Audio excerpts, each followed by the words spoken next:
মই তোমাৰ ৰক্তাক্ত দাঙ্গাক সমৰ্থন দিম যদি তোমাৰ সন্তানক মই সেই উন্মত্ত মানুহৰ মাজত দেখা পাওঁ। মই তোমাৰ ঘৃণাৰ উৎসৱত যোগ দিম, নাৰী শিশুৰ ছিন্ন ভিন্ন ৰক্তাক্ত দেহে গছকি উল্লাস কৰিম যদি তোমাৰ সন্তানো মোৰ সঙ্গী হয়। মই তোমাৰ মৰণাস্ত্ৰ প্ৰশিক্ষণতো যোগ দিম যদি তুমি তোমাৰ ল'ৰাটোকো একেলগে মানুহ খুন কৰিবলৈ শিকোৱা।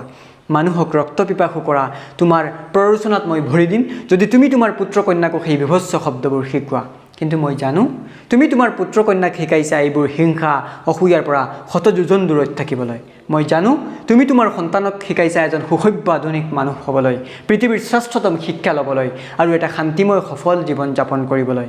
মই জানো তুমি পিতৃ হিচাপে তোমাৰ দায়িত্ব পালন কৰিছা, কাৰণ সি যে হ'ব লাগিব তোমাৰ সমৃদ্ধ উত্তৰাধিকাৰ। সাম্প্ৰতিক দেশৰ পৰিৱেশ পৰিস্থিতিৰ ওপৰত জ্যেষ্ঠ সাংবাদিক গল্পকাৰ শ্ৰদ্ধাৰ মনোজ কুমাৰ গোস্বামীদেৱে লিখা এটা অতি প্ৰাসংগিক কবিতা।